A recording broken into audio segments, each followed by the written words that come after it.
All right, so hello everybody. So we're up to here now, using an annuity spreadsheet or calculator. So again, here's a timeline, right, which you're all so familiar with now. And here is the net present value.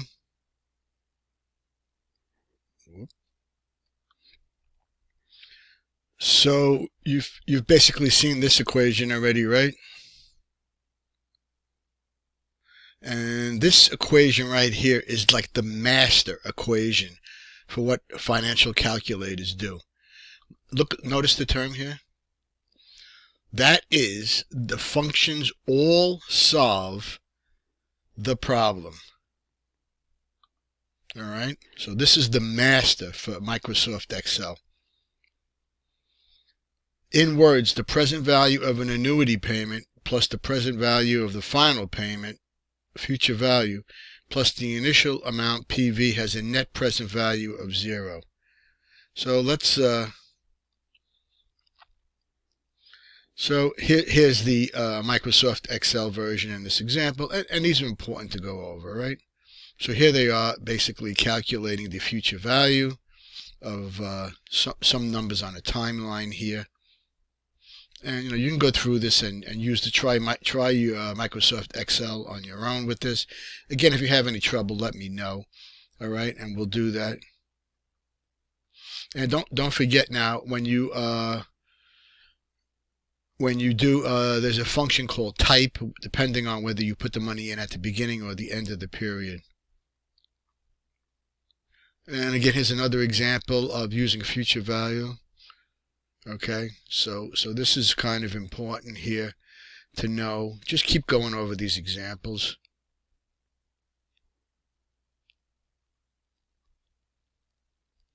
There's just good different types of. This book is excellent for doing these type of examples. All right.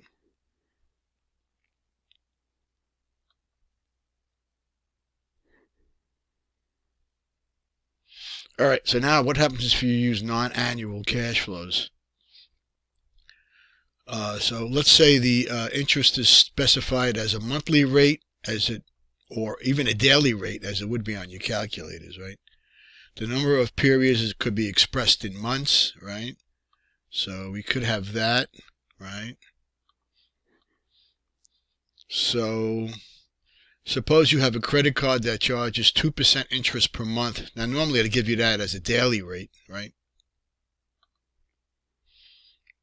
If you have $1,000 balance on the card today and make no payments for 6 months, your future balance after 6 months will be, all right? So you notice here 6 months, it's monthly now, right? And everything's done in months, 2%.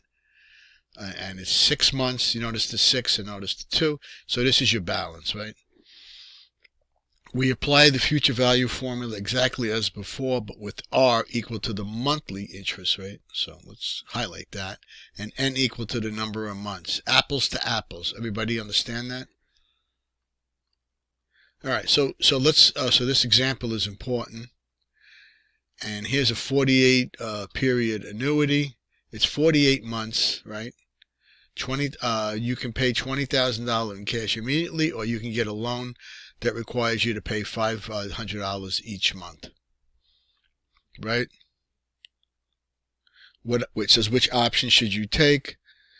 So if you take taking the loan is equivalent to paying $21,290 today, which is costlier than paying cash. You should pay cash for the car. And once again, what they don't take into account is if you're parting with $20,000 in cash.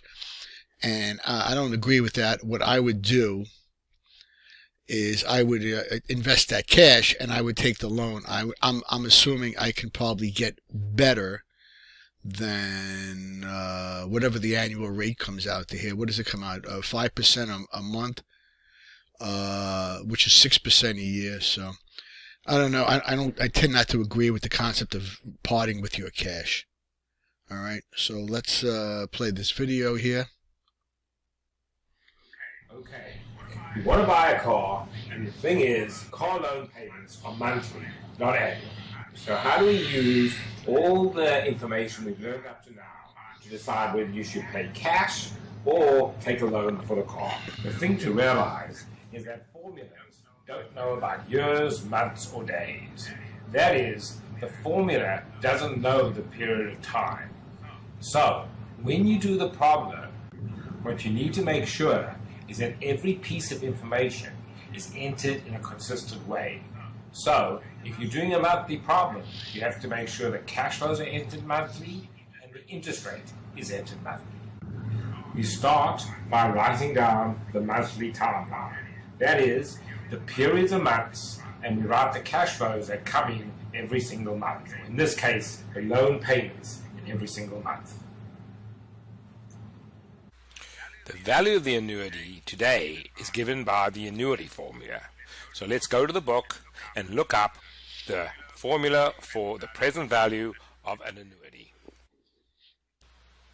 Now we just apply the formula just as we did in the earlier problems, with one important difference. This time we use the monthly interest rate to be consistent with the monthly cash flows rather than the annual rate. And so the value of the annuity is $21,290. So if you take the loan and you make monthly payments, the car will cost you $21,290. If you pay cash, it would only cost you $20,000. So you're better off paying cash. All right, so that was that example. And again, I don't agree with that, so.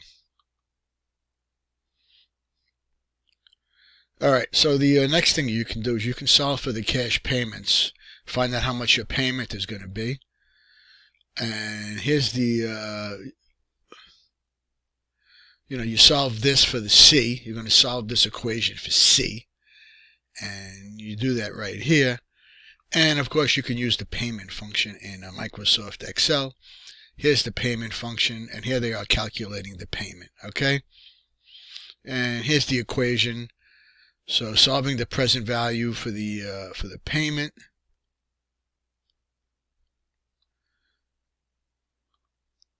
And here's the present value. Okay, and here's the payment. Loan or annuity payment. And again, of course, you can use Excel for this, right? So here's the equation for a payment. This is the, say you want to know how much you're going to pay on your mortgage or your car loan every month. You use this equation right here. So it's a good equation to know. All right. And so here's a nice example. Go through this example and see what you think. And here they are using it. And here they are. So they solved the equation and then they use Excel. And you could clearly see that the numbers come out the same. Okay.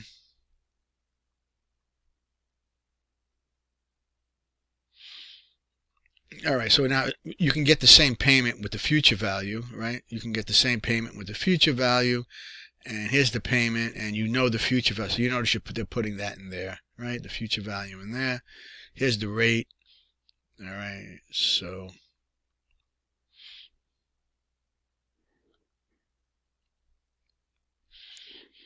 all right, this is an important concept. I'm going to stop here only because I want to spend some extra time on this, okay?